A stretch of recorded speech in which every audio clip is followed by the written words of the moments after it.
오늘 하나님께서 우리에게 주시는 말씀은 마가복음 8장 27절로부터 9장 1절까지 말씀입니다. 마가복음 8장 27절에서 9장 1절까지의 말씀을 저와 여러분이 교독해서 읽도록 하겠습니다. 예수와 제자들이 빌립보 가이사랴 여러 마을로 나가실새 길에서 제자들에게 물어 이르시되 사람들이 나를 누구라 하느냐? 제자들이 여짜와 이르되 그래 요한이라 하고 너는 엘리와 다른 선지자 중 또 물으시되 너희는 나를 누구라 하느냐? 베드로가 대답하여 이르되 주는 그리스도 신이이다 하매 이에 자기의 일을 아무에게도 말하지 말라 경고하시고 인자가 많은 고난을 받고 장로들과 대제사장들과 서기관들에게 버림받아 죽임을 당하고 사흘 만에 살아나야 할 것을 비로소 그들에게 가르치시되 드러나 놓고 이 말씀 예수를 붙들고 항변하라. 예수께서 돌이키사 제자들을 보시며 베드로를 꾸짖어 이르시되 사탄아 내 뒤로 물러가라. 내가 하나님의 일을 생각하지 아니하고 도리어 사람의 일을 생각하는도다 하시고 무리와 제자들을 불러 이르시되 누구든지 나를 따라오려거든 자기를 부인하고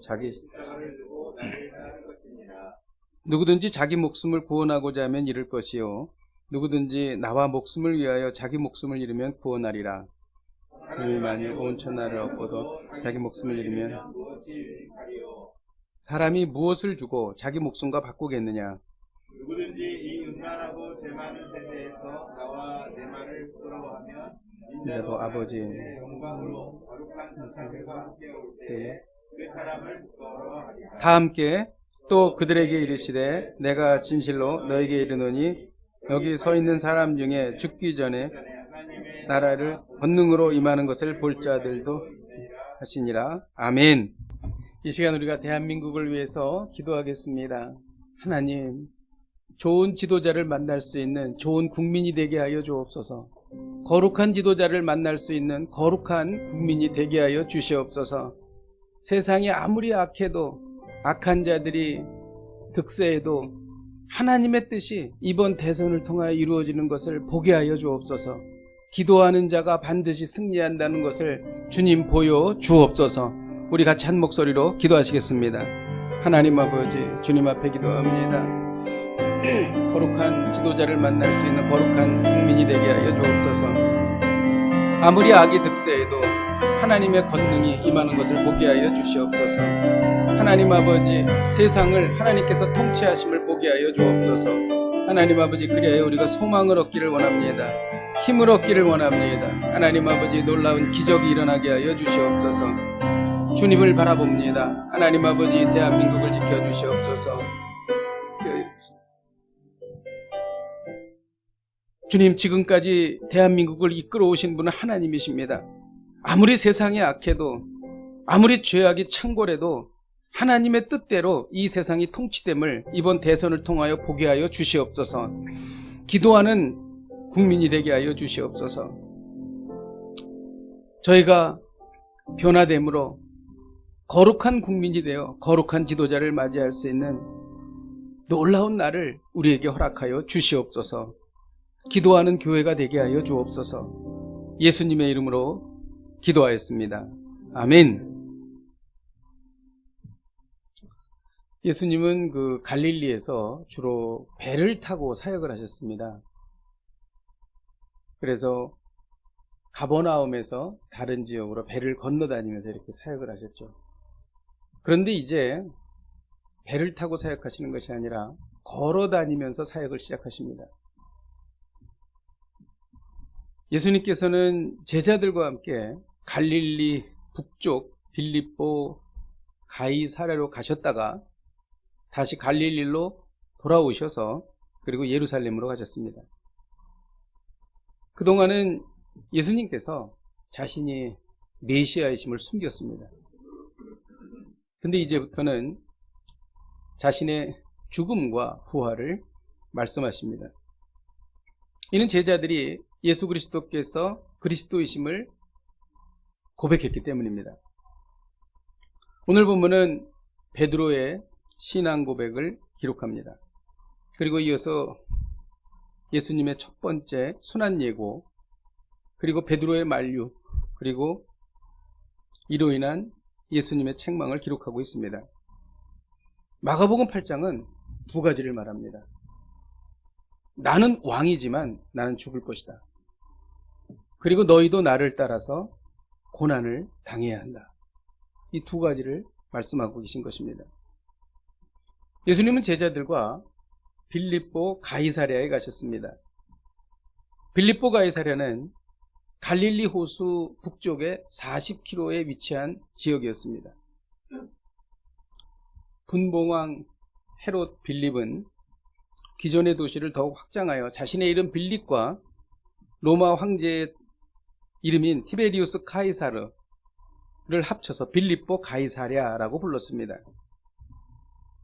예수님은 제자들에게 물으셨어요. 사람들이 나를 누구라고 하느냐? 제자들은 이렇게 말했죠.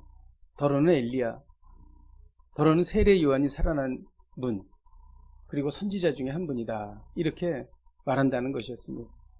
그래서 예수님은 단도직입적으로 제자들에게 물으셨죠. 너희는 그러면 나를 누구라고 하느냐? 이때 베드로가 주는 그리스도시요, 이렇게 말합니다. 주는 그리스도시요, 살아계신 하나님의 아들이시니이다. 다른 본문에서는 이렇게 말하고 있습니다.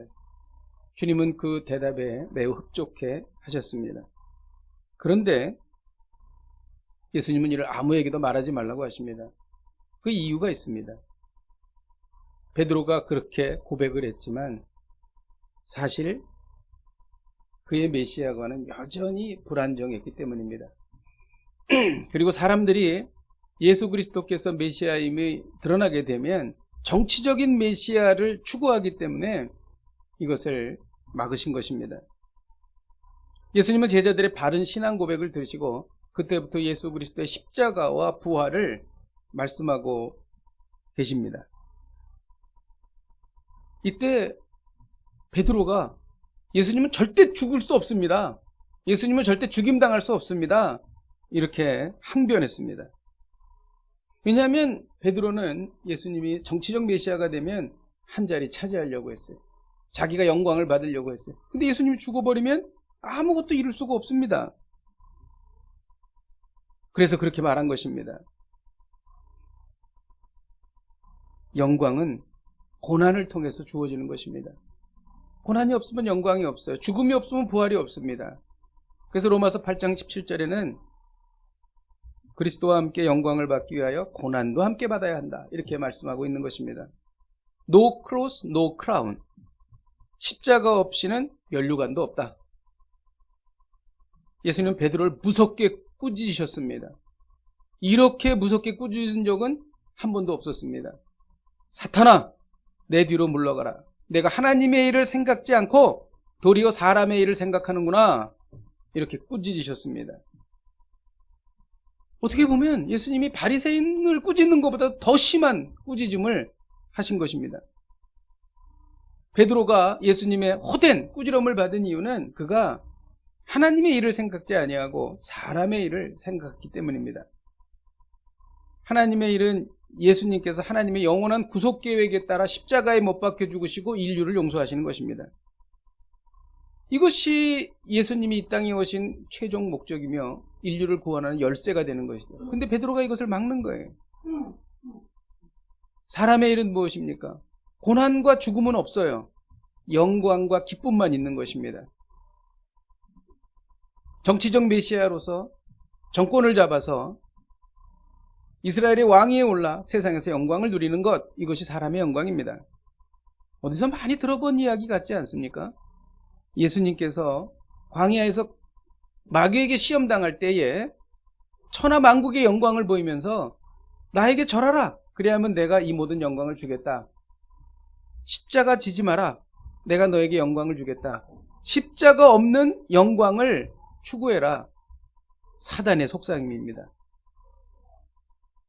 베드로의 만류 행위는 사탄의 행위였던 것입니다. 그래서 예수님께서는 베드로를 심하게 책망했던 것입니다. 자, 이제 우리가 오늘 말씀의 중심으로 들어가겠습니다.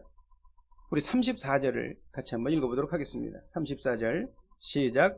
우리와 제자들을 불러 이르시되 누구든지 나를 따라오려든 자기를 부인하고 자기 십자가를 지고 나를 것이니라. 이 말씀 우리 많이 들었습니다. 자기를 부인한다는 것은 무엇일까요?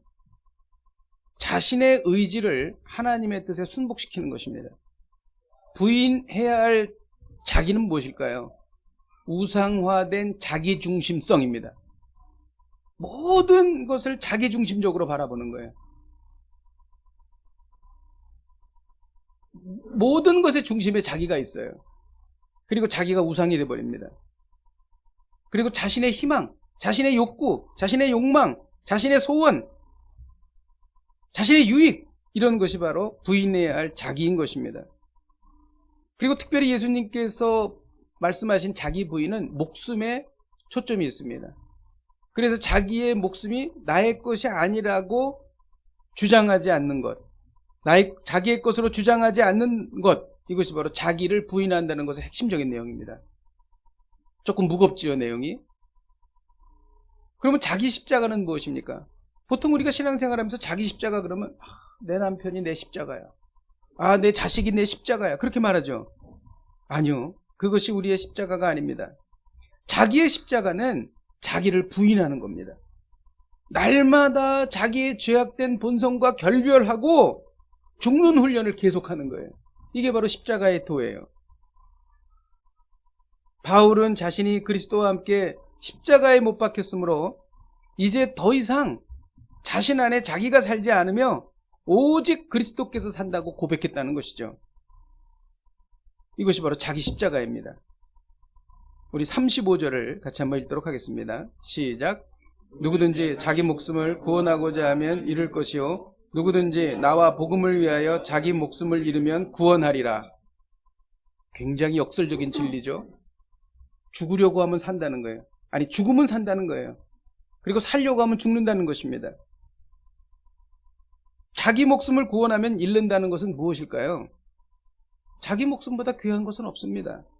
그래서 예수님은 온 천하를 얻고도 자기 목숨을 잃으면 아무 유익이 없다, 이렇게까지 부연 설명까지 해주셨습니다. 우리는 세상에서 얻고 싶은 게 많아요.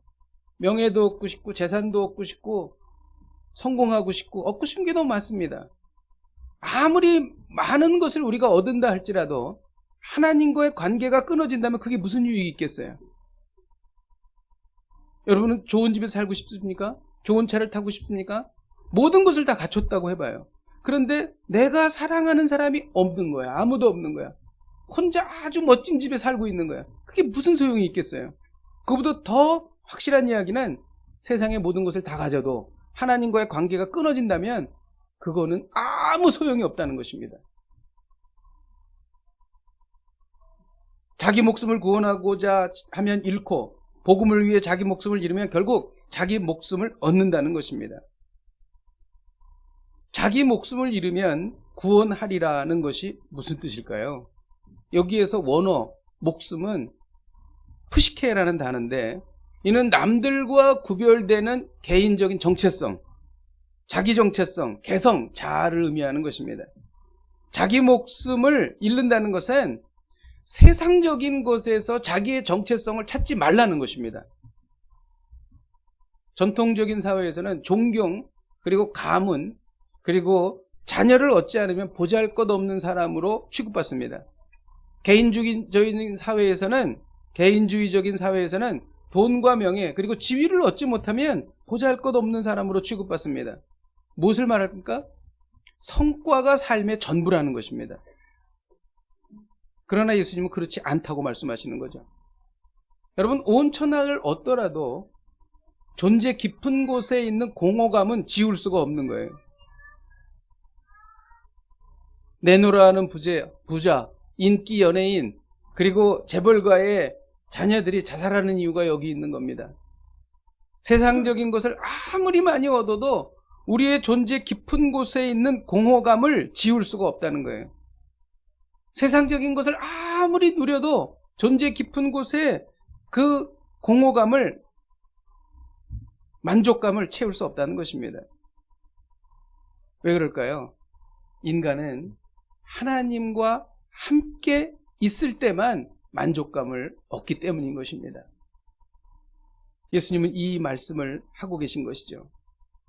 만일 우리가 인간적인 사랑이나 또한 직업적 성공에서 삶의 의미를 찾는다면 우리는 결국 무너져 내린다는 것입니다. 그래서 예수님이 이렇게 우리에게 말씀하시는 거예요. 성과에서 존재의 의미를 찾는 노력은 이제 그만둬라. 이는 너를 더 불안하게 하고 너의 고통을 가중시킬 것이다. 내가 전혀 다른 새로운 삶의 방식을 알려주마.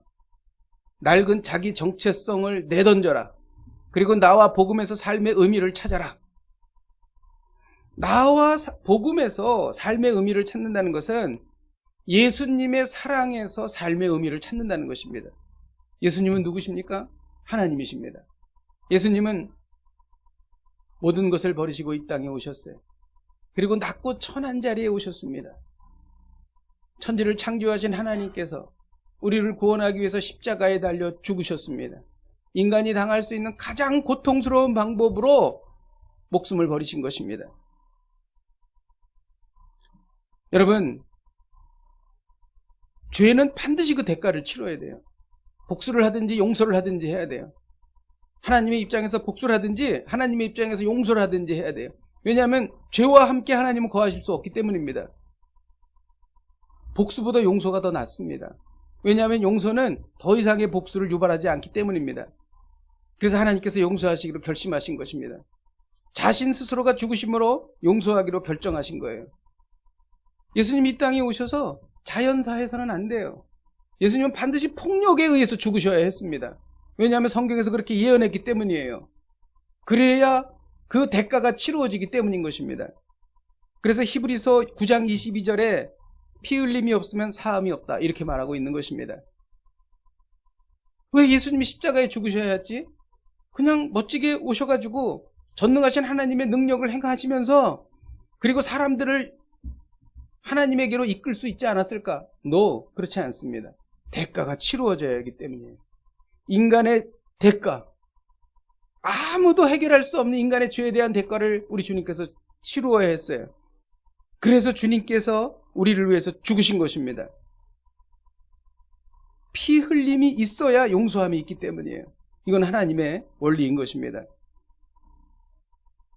창조주의 생명을 내놓아야만 우리의 죄가 사함을 얻게 됩니다. 이것이 바로 그리스도의 사랑입니다. 이 사랑이 우리 가운데 있을 때 우리는 그때서야 비로소 우리의 공허감을 채우고 우리가 만족감을 얻을 수 있게 된다는 것입니다. 하나님의 사랑은 완벽한 사랑이며 아무 조건이 없는 사랑입니다. 그와 복음을 위해서 자기 목숨을 잃는다는 것, 이것은 더 이상 세상적인 것에서 정체성을 찾지 아니하고 이제 하나님의 사랑으로부터 나의 정체성을 찾는 것입니다. 세상 사람들이 자기가 추구하는 목표가 있어요. 그 목표를 향해서 달려갑니다. 모든 것을 다 바치고 달려갑니다. 그런데 과연 그 끝에는 무엇이 있을까요? 그것을 얻는다고 만족감이 생길까요? 그렇지 않다는 거예요. 우리 안에 예수 그리스도의 사랑이 있을 때만 드디어 그때서야 만족감을 얻게 된다는 것입니다. 우리가 추구하는 인생의 목적은 사랑입니다. 왜냐하면 하나님은 사랑이시기 때문이에요.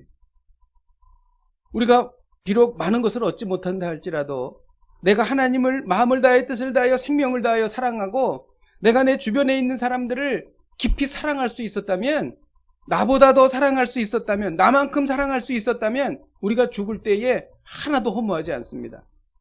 하나님이 사랑이시기 때문이에요. 우리 안에 하나님의 사랑이 거하기 때문인 것입니다. 하나님은 사랑이세요.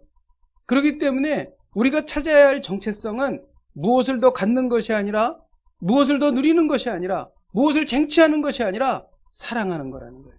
예수 그리스도의 사랑이라는 것입니다. 만일 우리가 이 사랑을 우리의 마음속에 갖기 시작하면 우리의 가치관은 바뀝니다. 그리고 우리의 인생은 바뀌는 것입니다. 이 사랑을 받으면 인내와 자존감을 얻게 되어서 진짜 사랑을 하게 되는 것이죠. 하나님의 아들에게 이런 사랑을 받은 사람은 진짜 사랑을 할 수 있게 되는 것입니다. 더 이상 자신의 외모, 그리고 성공, 그리고 재력, 그리고 인간에게 인정받는 것과 상관없이 자신감과 만족감을 얻게 된다는 거예요. 이 사랑이 우리 안에 충만하면 충만할수록 세상에 어떤 사람이 내 앞에 와도 하나도 열등감을 느끼지 않습니다. 하나도 부러운 것이 없습니다. 왜? 이 온 우주의 가장 고귀한 가치가 내 안에 있으니까. 가장 고귀한 가치인 사랑이 내 안에 있으니까. 여러분, 이 이야기를 주님께서 하시는 거예요. 자기를 부인하고 자기 십자가를 따르라. 나와 복음을 위하여 목숨을 잃으면 너희는 구하리라 라고 하는 말씀이 바로 이 말씀인 것입니다. 이를 위하여 우리는 목숨을 잃어야 한다는 거예요. 자기 자신을 날마다 부인하고 나아가야 한다는 것입니다. C.S. 루이스는 이렇게 말했어요. 이 본문 구절에 대해서 이렇게 설명했습니다. 복음을 위하여 자기 목숨을 잃으면 구원하리라. 이 말씀을 다음과 같이 설명했습니다. 자신을 포기하면 진정한 자신을 얻을 것입니다. 목숨을 잃으면 목숨을 구원할 것입니다. 죽음, 즉 매일 자기 야망과 소원의 죽음, 결국에는 몸 전체의 죽음에 온전히 순응하면 영생을 얻게 될 것입니다. 이 세상에 있는 그 무엇도 움켜쥐지 마십시오. 지금 당신 손에 움켜진 것은 진정으로 당신의 것이 될 수 없습니다. 우리 안에 죽지 않는 것은 부활할 수 없습니다. 자신을 추구하면 결국에는 마음과 외로움, 절망, 분노, 파멸, 부패만 얻게 됩니다. 그러나 그리스도를 추구하면 그리스도를 얻을 뿐 아니라 나머지도 덤으로 얻게 됩니다. 놀랍지 않습니까? 먼저 그의 나라와 그의 의를 구하라. 그리하면 이 모든 것을 더하시리라고 하는 말씀과 그대로 일치되고 있습니다. 자기 목숨을 구원하고자 하면 목숨을 잃을 것입니다. 그러나 예수 그리스도와 복음을 위하여 자기 목숨을 잃으면 목숨을 얻을 것입니다. 여러분, 오늘의 메시지가 무엇입니까? 세상에서 정체성을 찾지 말고 십자가를 따라 세상과 정반대 방향으로 걸어가라는 것입니다. 이것은 우리에게 충격적인 메시지예요. 그동안 우리가 살았던 모든 삶의 방향을 바꾸는 것입니다. 바울은 이 역설적 진리를 깨달았어요. 바울은 할례받은 이스라엘 지파여 베냐민 족속이었어요. 율법으로는 바리새인이었고 가말리아, 당대의 최고의 학자인 가말리아엘 문화에서 배운 사람이었어요. 그는 나면서부터 로마 시민이었습니다. 그러나 바울은 그리스도를 위하여 이 모든 것을 다 배설물로 여긴 것입니다. 자기를 부인하고 자기 십자가를 진 거예요. 그리스도와 복음을 위하여 목숨을 버리기로 결심한 것입니다. 왜냐하면 예수 그리스도를 아는 지식이 가장 고상했기 때문입니다. 그는 부활의 권능과 그 고난에 참여하려고 했습니다. 그는 어떻게든지 그리스도의 죽음을 본받아 부활하려고 했던 것이죠. 여러분, 세상을 따라가면 어떻게 될까요? 38절을 같이 한번 읽어보도록 하겠습니다. 38절 시작. 누구든지 이 음란하고 죄 많은 세대에서 나와 내 말을 부끄러워하면 인자도 아버지의 영광으로 거룩한 천사들과 함께 올 때에 그 사람을 부끄러워하리라. 세상을 따라가는 사람은 예수 그리스도와 복음을 수치스러워합니다. 부끄러워합니다. 세속적 체면과 욕망만을 위해서 살게 되죠. 그래서 최후의 심판 자리, 백보자 심판 자리에서 우리는 예수님으로부터 나는 너를 도무지 알지 못한다. 이런 돌이킬 수 없는 선언을 듣게 된다는 거예요. 네가 나를 부끄러워했으니까 나도 너를 부끄러워할 거야. 그런데 예수님과 복음을 따라가면 어떻게 될까요? 9장 1절을 같이 한번 읽도록 하겠습니다. 9장 1절 시작. 또 그들에게 이르시되 내가 진실로 너희에게 이르노니 여기 서 있는 사람 중에는 죽기 전에 하나님의 나라가 권능으로 임하는 것을 볼 자도 있느니라 하시니라. 아멘.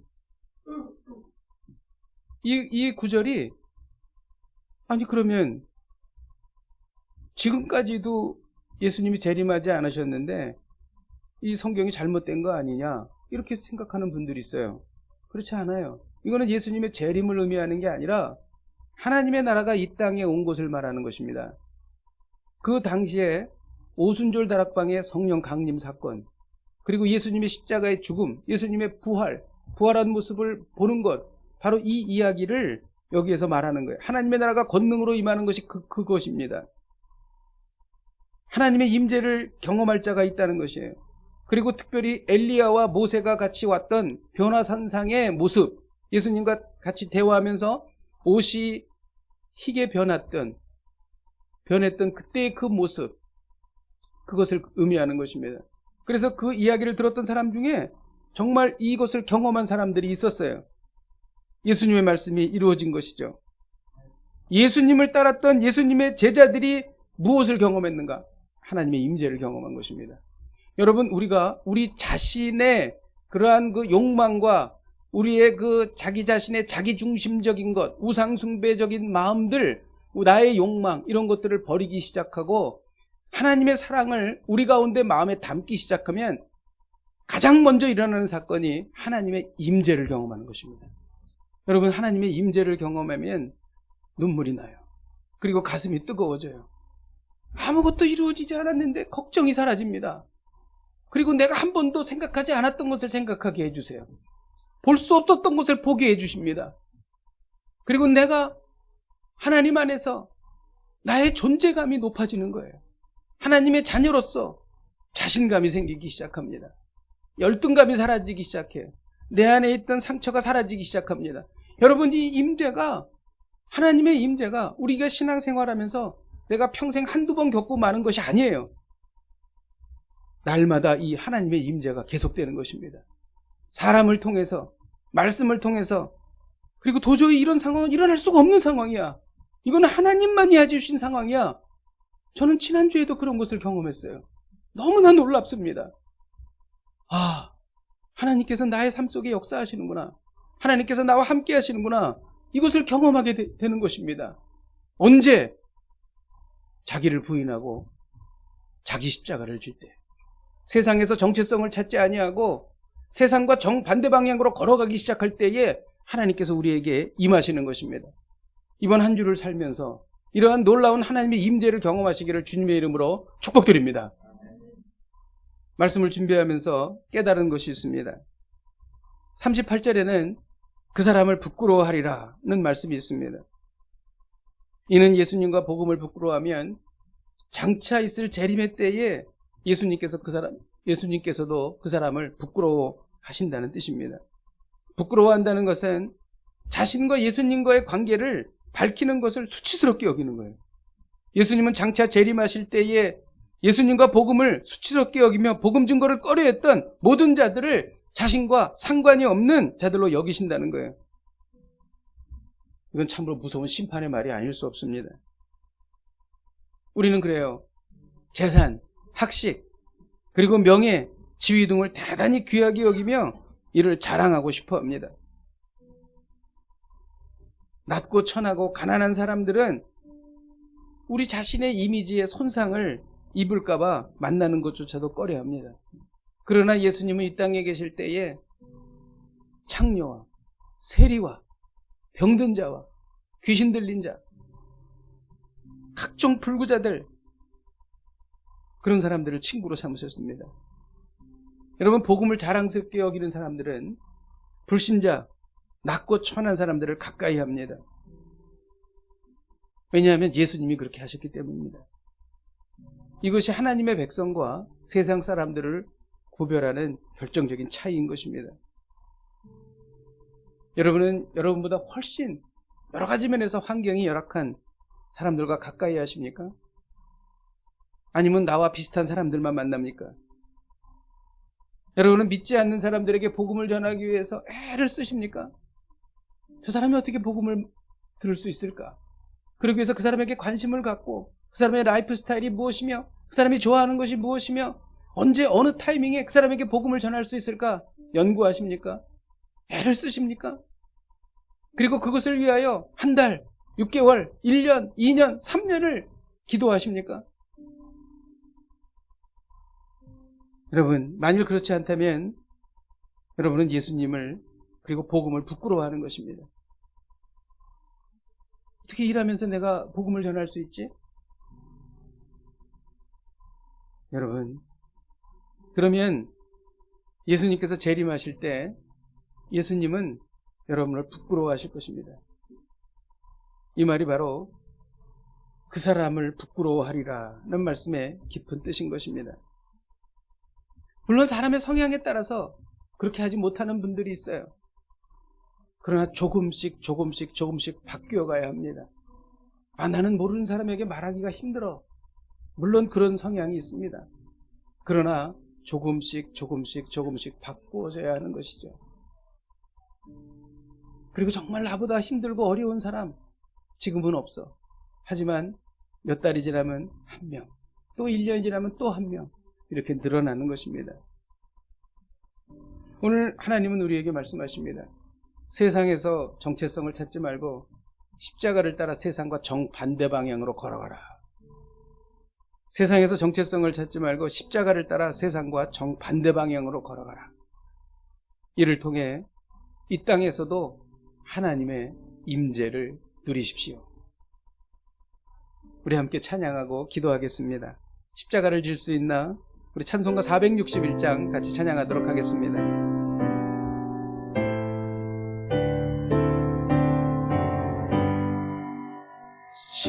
십자가를 질 수 있나? 주가 물어보실 때 죽기까지 따르오리. 성도 대답하였다. 우리의 심령 주의 것이니 주님의 영상 만드소서. 주님도 따라 살아갈 동안 사랑과 충성을. 우리 4절 한 번 더 하겠습니다. 이런 일 다 할 수 있나? 이런 일 다 할 수 있나? 주가 물어보실 때 용감한 자 바울처럼 선뜻 대답하리라.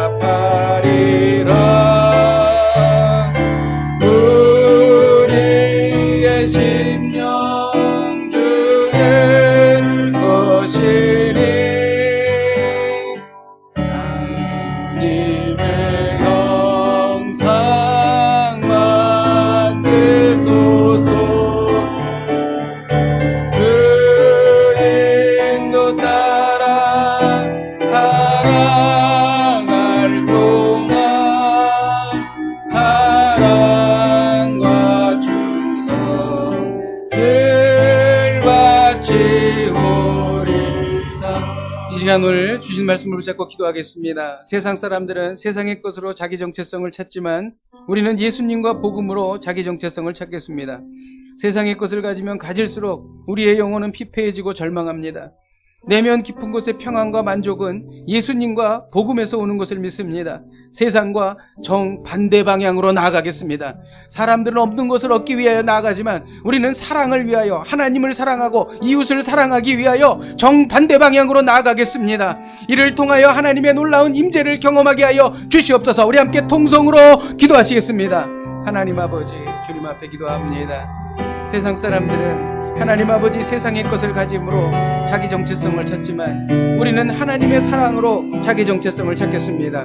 하나님, 세상의 것을 가지면 가질수록 우리의 영혼은 피폐해집니다.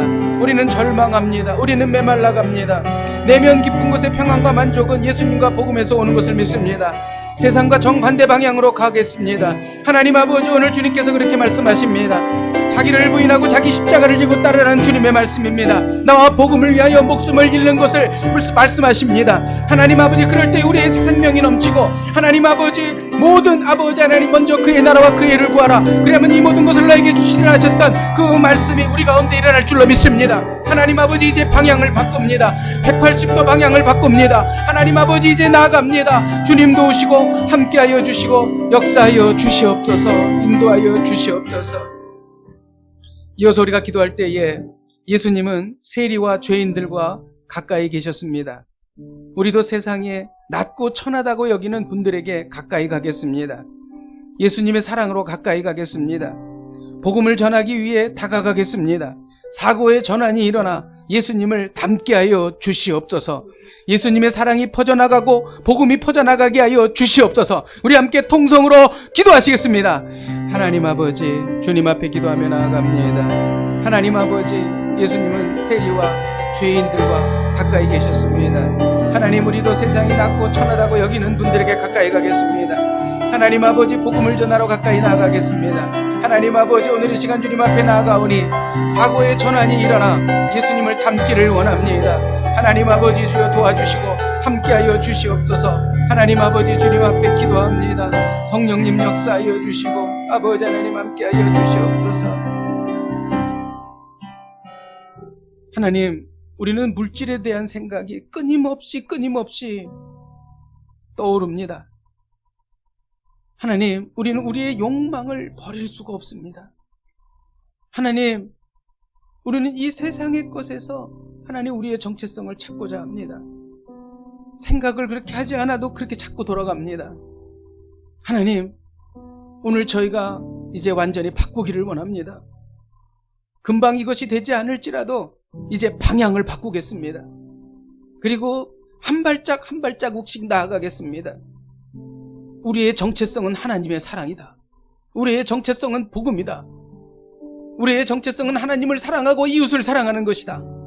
주님, 이제 그 새로운 정체성으로 나아가겠습니다. 우리의 낡은 생각들을 버리겠습니다. 주여, 우리의 믿음 없는 것을 도와주옵소서. 성령께서 역사하여 주시옵소서.